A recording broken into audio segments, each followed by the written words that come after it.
RTV Noticias, ahora la radio se toma la televisión.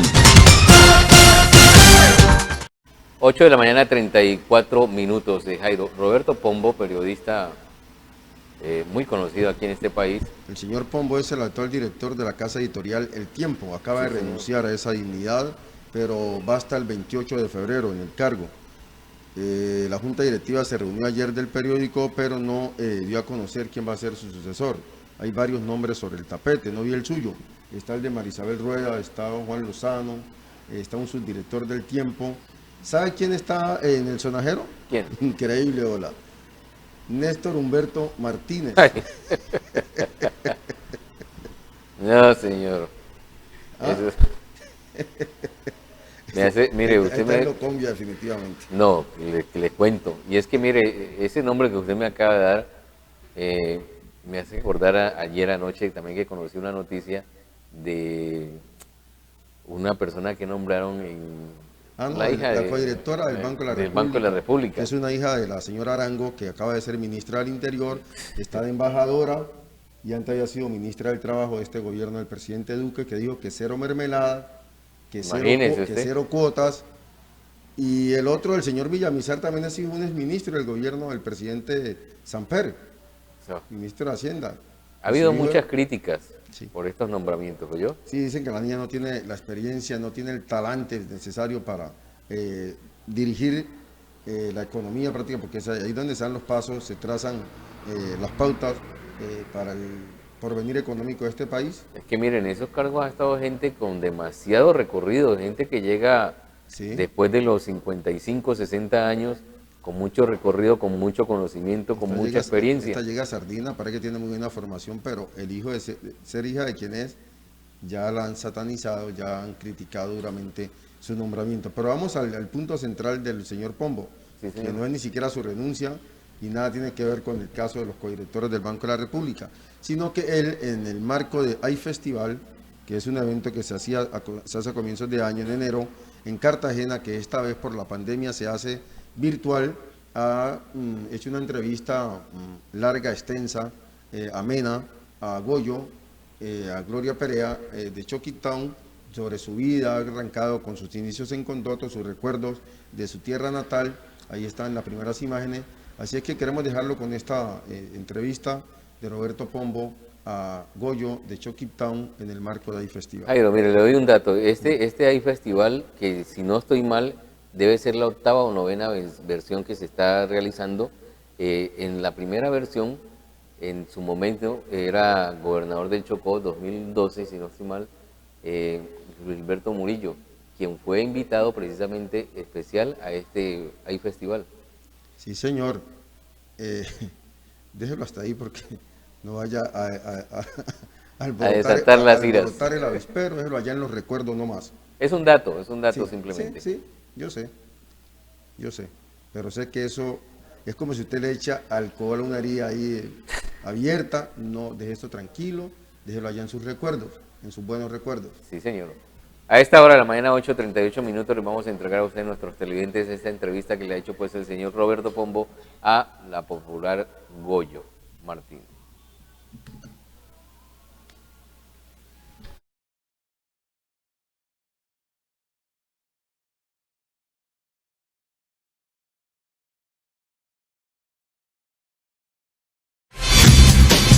Suscríbete a nuestro canal para que sigas nuestras transmisiones especiales.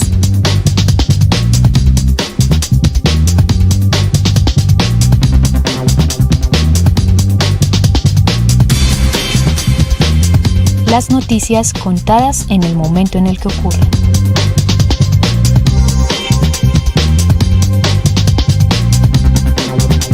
Estás viendo El Tiempo en Vivo.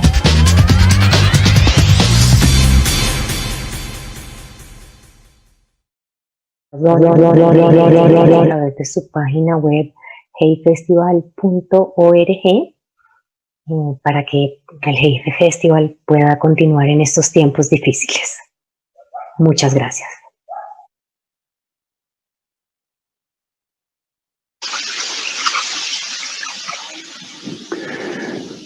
Muy buenas tardes a todos, bienvenidos a esta parte del Hey Festival como han visto los que ya han estado en las fracciones anteriores de este festival en estos días, pues estamos encerrados, estamos en cuarentena, estamos hablando lejísimos, pero muy cerca, gracias a la virtualidad.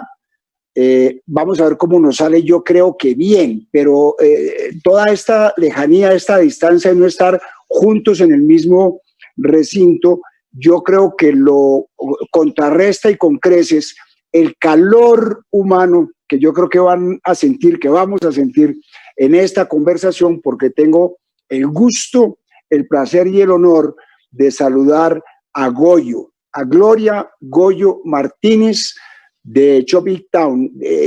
Casi que resulta innecesario presentarla, hace parte de un grupo colombiano del Pacífico. Ella es letrista, ella es vocalista, ella es el alma del grupo. Chopic Town ha sido realmente una de las banderas y estandartes de Colombia y en el mundo, pero también ha sido una banderas y estandartes de su región, de su cultura, de su raza, de su territorio en el resto de Colombia y en el resto del mundo. Ganadora de Grammys, ella por su lado y con su grupo. El éxito, sobra decirlo, y el éxito de las canciones la preceden a esta presentación, de manera que en ese sentido no me quiero alargar demasiado. Lo único que quiero decir es, Goyo, bienvenida, muy buenas tardes, qué gusto estar contigo. Muy buenas tardes a todos, a todas. Gracias, Roberto, por esa introducción tan bonita. La verdad me siento muy emocionada de estar aquí acompañándolos, acompañándolas, contentísima de poder contarles parte de mi vida y de pasar tiempo con ustedes. Pues parte de mi vida, te quiero dar la noticia de que nos la vas a tener que contar toda. Toda. Entonces, aquí estamos. Quiero, Goyo, empezar por el día cero. ¿Cuál es el recuerdo más antiguo que tienes? Tú naciste en Condoto, en el Chocó. ¿Cuál es el recuerdo más viejo de tu vida? Bueno, el recuerdo más viejo de mi vida, podría decir que uno muy especial es el recuerdo de ver a mi mamá en unas comparsas cuando estaba muy chiquita. Yo estaba bailando con ella en las comparsas, pero ella era la cantante, haciéndole un homenaje a una de sus amigas cantantes también, cantadoras de Condoto, a Elma, una canción, y estar ahí en la comparsa, ver mucha gente alrededor de nosotros, cogidos de un lazo que nos separaba, y que toda esta misma gente nos acompañaba en todo el pueblo haciendo un recorrido que tenía diferentes paradas, y en cada parada teníamos que hacer el mismo show. Recuerdo ese día como si fuera ayer, los ensayos, los bailarines, mi parejo, la ropa blanca que tenía con el turbante. Mi mamá tenía una ropa súper colorida, y la emoción de la música en vivo, de las maracas, de los tambores y la gente coreando las canciones. Ese recuerdo siempre está en mi mente, y yo creo que lo traigo a veces sin querer en momentos donde más lo necesito para sentirme alegre y sentirme cada vez capaz de hacer lo que hago. Me pone como con valentía. Estamos hablando de qué edad, ¿cuántos años podías tener más o menos? ¿Qué? ¿6, 8 años? Yo creo que tenía por ahí entre 8 y 9 años, podría ser. Fue muy bonito. Evidentemente en una familia muy musical. Ajá, sí, bueno, mi mamá, cantante empírica, mi abuelo era bolerista y tocaba guitarra, aprendió solo, autodidacta. Entonces mis tías funcionaban en la casa como las coristas, y cada una tenía su propia voz. Entonces cuando se iba a la luz era el show como familiar, porque empezaban a cantar y mi mamá le decía, la Mella tiene esta voz, la Coca tiene esta voz, y era súper bonito y además didáctico. De esa manera yo aprendí como a cantar con ella sin tener que unir las voces, sino cantar en dos tonos. Algo como que muy fresco, muy natural. Sí, ¿qué recuerdas del Condoto de la época? ¿Cómo era la vida, la geografía de Condoto en esa época? Ajá, yo recuerdo Condoto con mucho más monte. Me acuerdo caminando a la casa de mi tía Coca, chiquita, por el caminito, que le decíamos así, porque estaba lleno de árboles, y había un árbol de coronilla, que es como una fruta que tiene una corona, y me encantaba caminar por ahí solo por las Coronillas. Entonces era como así como amontado, el río permanecía más limpio que ahora, bañábamos en el río casi a diario, porque no había agua en las casas con facilidad. Entonces fue súper bonito, la verdad, estar en un ambiente de ese condoto más tranquilo, de puertas abiertas, de gente confiada, ¿sí? Y de mucha música, porque en la noche nadie quería irse a dormir cuando llegaba Llevandola o mis vecinos con las guitarras y mis tías empezaban a cantar y obviamente yo también tenía mi turno de cantar. ¿Cuáles eran los instrumentos? Acabas de mencionar bandola y guitarra.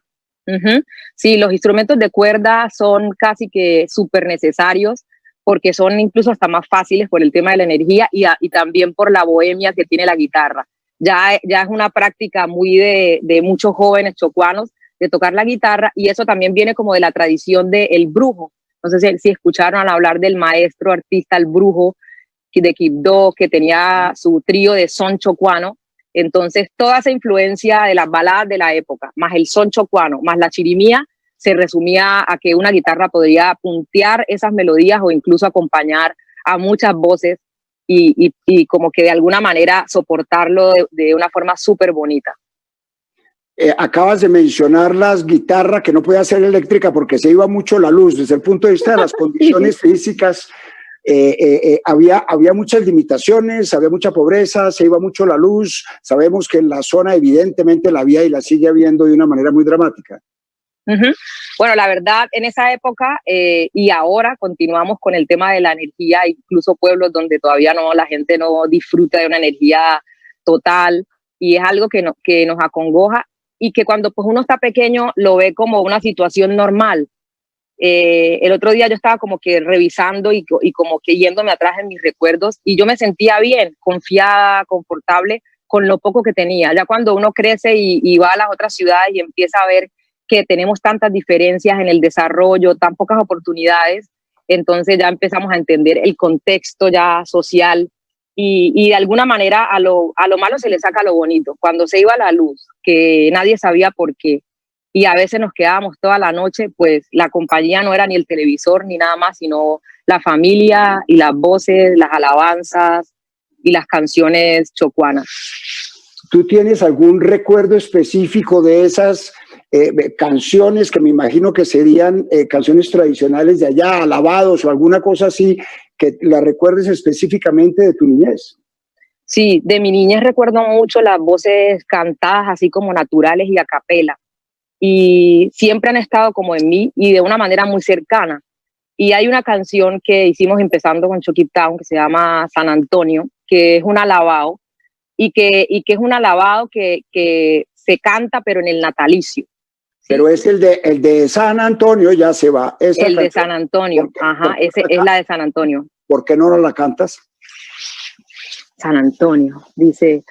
Pero qué bonito lo vienen bajando, con ramos de flores lo van adorando. Velo qué bonito lo vienen bajando, con ramos de flores lo van adorando. Hoy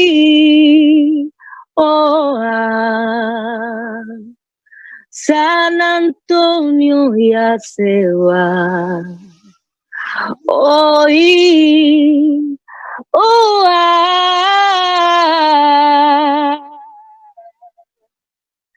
San Antonio ya se va. Qué bonito. Eso lo cantaban en coro todo el mundo. ¿Cuál era la época del año? Si había una época del año específica para cantar ese tipo de música. Uh-huh. Bueno, es una canción tan bonita que nace como esa celebración del mismo natalicio. Entonces también se cantaba en diciembre para cantársela al niño Jesús y poder seguir con la tradición cultural de la Navidad y en la manera como también la gente en el Pacífico lo hace, con nuestros propios cantos. Entonces se sigue haciendo de esa manera, pero también era la que cantábamos con la familia y en las largas noches y largas listas de estudio con mis tías, porque pese que no le estaban diciendo a uno, apréndasela, de alguna manera sí, te animaban a decir cante esta parte o cante esta otra parte, o Goyo hace esta voz, o así. Y ese recuerdo para mí es súper preciado. Yo creo que eso es lo que me hace estar cada vez más cerca de mis raíces, mi familia, mis tíos, mi gente. Y cuando cada uno dices que cantaba, quiere decir que había voces distintas y no la misma voz cantada por todo el mundo al tiempo. Es decir, había una polifonía ahí en esas canciones. Ajá, sí, y lo más loco, que ya cuando ya uno incursiona en la música, tiene la posibilidad de estar más cerca de los estudios musicales, yo decía, o sea, cómo entender que solamente con el pulso del corazón y el sentimiento y el oído poder afinar tanto como lo hacen mis tías y cada una tener su voz, ¿sí? Decir, esta es mi voz, esta es la voz de la Coca y estaban haciendo obviamente triadas armónicas, primera, segunda y tercera, o primero, segundo y quinto, o sea, siempre estaban como haciendo una triada armónica y para mí eso era como, es como wow, o sea, como que uno dice, la tradición y el legado musical que nosotros tenemos va más allá incluso de los estudios. Tiene que ver mucho con la herencia que tenemos, con las prácticas en la casa y todo eso, ¿no? Después de tanto tiempo, de tantos años y de tanto cambio de entorno, cuando estás haciendo hoy una música, digamos, muy urbana, y estás componiendo, ¿se te vienen a la cabeza esos cantos y se te meten dentro de la música que estás componiendo? Sí, siempre, siempre. Hay momentos donde incluso yo intento hacer melodías y tengo claro el color o la manera en que lo debo hacer porque ya lo he instaurado de manera natural. Entonces, sin pensarlo, ya me sale. Por ejemplo, cuando hicimos Somos Pacífico, era muy chistoso porque nosotros estábamos llegando del Chocó a Cali en un contexto de hip hop, había mucho rap en la ciudad y yo estaba intentando entrar a la universidad a estudiar psicología, pero al mismo tiempo tenía el sueño de Chocó Town y de cantar. Y empezábamos a ver como que dentro del hip hop se habla mucho de lo que pasa en los barrios, en Colombia contextualiza mucho todo eso. Y nosotros veníamos de un pueblo, no teníamos que contar anécdotas de violencia, no teníamos que contar tampoco anécdotas de ese tipo de lo que pasa en los barrios y todo eso. Entonces queríamos también tener nuestra propia forma de decir las cosas y además de que en las letras lo hacíamos a nivel vocal, tenía ese sonido y esa alegoría bohemia de las voces de mis tías y de mi gente, ¿no? Sí, en ese momento, estando en Condoto y estando en un entorno muy musical, ¿tú tenías la idea de que ibas a hacer música o eso no pasaba por tu cabeza? Pues siempre estaba haciendo, entonces como que no veía la necesidad, pero la tenía tan instaurada que donde yo llegaba y había música, ahí estaba yo. Me llamaba la atención la música desde siempre. En Cali, por ejemplo, cuando empezamos, tuve la oportunidad de recibir clases con profesores de la Universidad del Valle que nos donaban las clases de instrumentos folclóricos, de muchas cosas, y era porque me llamaba la atención, porque sentía que debía prepararme para algo que me apasionaba y era la música.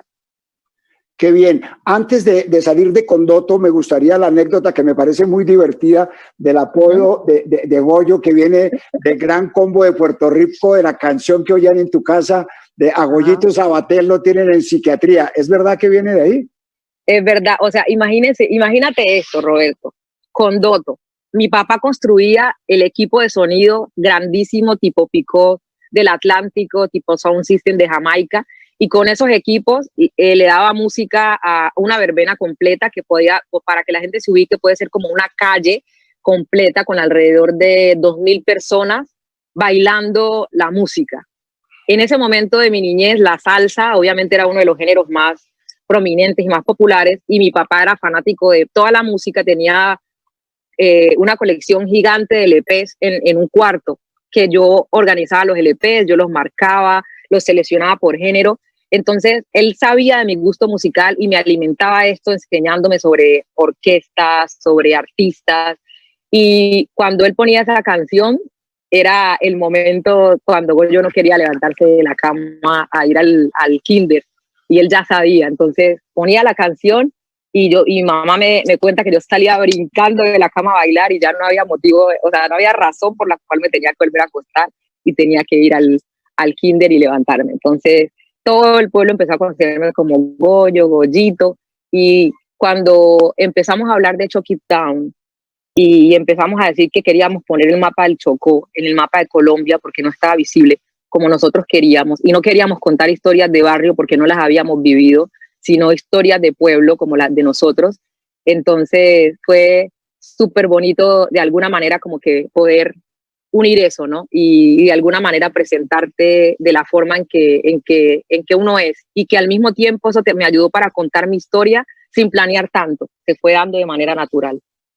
Qué bien, entonces salgamos de Condoto y ustedes se van a Quibdó porque tu papá se va a trabajar a Quibdó. ¿Qué tan duro fue el cambio y qué tan ciudad enorme era Quibdó frente a Condoto? Para mí era enorme. A mí me daba miedo cruzarme las calles.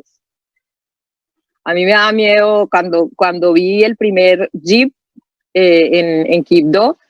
Sentía como que me daba miedo cruzarme, sentía que era una ciudad gigante donde me podía perder, no salía sola, me asomaba por la ventana en la Yesquita porque llegué a la casa de un tío en la Yesquita Federal, que es el barrio de Jairo Varela, el barrio de Hansel Camacho, de grandes artistas chocuanos, y yo solo me asomaba por la ventana porque me daba mucho miedo. Pero cuando empecé a conocer la gente y mis vecinos y empecé a caminar en la calle, empecé a entender que era un Chocó más grande, que hablaban diferente a la gente de Condoto, que habían otras cosas, y empecé también como mujer a tener muchas responsabilidades porque mi mamá desde niña me enseñó a hacer muchas cosas de grande, como desde los 12 años yo ya iba con ella, yo mercaba con ella, hacía muchas cosas. Entonces Quibdó para mí era una gran ciudad y fue un gran sueño irme a vivir a Quibdó. A propósito de Jairo Varela, que lo acabas de mencionar, ¿cuál es tu parentesco con él? Jairo era primo hermano de mi papá, ¿sí? El abuelo de él era mi bisabuelo, y crecí viéndolo como un ídolo, como mi compositor favorito. Yo me derretía escuchando las canciones del grupo Nietzsche. Incluso cuando fui a Buenaventura, después del Chocó, me fui a Buenaventura a vivir después de Quibdó, y en Buenaventura formé mi club de fans, y toda la gente en Buenaventura no me conocía como Gloria, me decían Chocó. ¿A partir de qué momento empiezan a configurarse dos cosas, y es tu vocación musical y la conformación de Chucky Town? Ajá. Bueno, Chucky Town en los 2000, cuando empezaba el 2000, yo me encuentro con Tostado. Pero ¿Dónde? ya nosotros en Cali, nosotros ya nos habíamos conocido en Quibdó y jugábamos baloncesto en el barrio con los amigos. Siempre en el Chocó uno juega como al aire libre en la calle, no hay tantas restricciones y todo. Entonces tuve muchas aventuras con Tostado de caminar por Quibdó, de ir al parque, de jugar baloncesto y de hablar de música, pero no tan de fondo. Y cuando nos encontramos en Cali en el año 2000, empezamos a hablar, y ahí dijimos, vamos a hablar de música, vamos a hacer música, y el mismo día que hablamos de eso ya teníamos el nombre de Chucky Town, ya sabíamos que íbamos a hablar también del Chocó porque era nuestra realidad y porque era lo que queríamos decir en ese momento, y ahí empieza el tren de lo que es Chucky Town. No grabamos sino hasta el 2004. Sí. No había posibilidad de grabar pues fácilmente, y también muy chiquitos. Slow tenía 13 años, Tostado tenía creo que 17, yo tenía 15, 16 años, o sea, como que estábamos empezando a organizar nuestras ideas, y ya ensayábamos en el barrio Ciudad Córdoba, en la casa de mi abuelita, en el segundo piso, ya ensayábamos con pistas americanas y ya escribíamos canciones. Mi hermano a los 13 tuvo como su primer computador que mi mamá nos donó para empezar en la música, porque él quería ser productor desde esos años. Y empezamos a samplear canciones para poder, de esos samplers, que son fragmentos de beats, de canciones que vienen con beats, para poder hacer nuestras propias canciones, en vista de que no había tanto productor, y también porque así lo hacían los raperos, y eran como nuestro modelo a seguir en la parte musical, para armar la música. pero ya estaban ahí los tres desde el comienzo. Ya estábamos los tres desde el comienzo y teníamos unos amigos más, porque en ese momento nosotros estábamos con muchos raperos y queríamos que Chucky Town fuera como una organización donde cada artista pudiera hacer su música y que Chucky Town fuera como, no sé si mucha gente conoce Wu-Tang Clan o estos grupos de hip hop que eran muchos artistas y cada uno podía tener su vida artística pero hacer canciones juntos. Entonces ese era como el challenge en ese momento y el objetivo, ¿no? De seguir haciendo como un semillero de artistas chocuanos. ¿En qué momento asumen la conciencia de región y de cultura? ¿Desde que estás en el Chocó o en la lejanía, cuando ya están, por decirlo de alguna manera, en Cali, que empieza uno a ver sus raíces desde lejos? Rafael, sinceramente yo te digo que es algo que se despierta cuando tú sales de tu contexto. Ahí es donde uno empieza a entender y a mirarse para ver uno qué aporta en un espacio nuevo, con gente nueva, o cuál es mi lugar, ¿ya? Y el Chocó, creo, y su cultura es tan fuerte que nos acompaña tanto que le brota uno por las venas. Entonces, en Cali fue donde realmente empezamos a hacer Chucky Town y que teníamos ese enfoque de región y todo esto.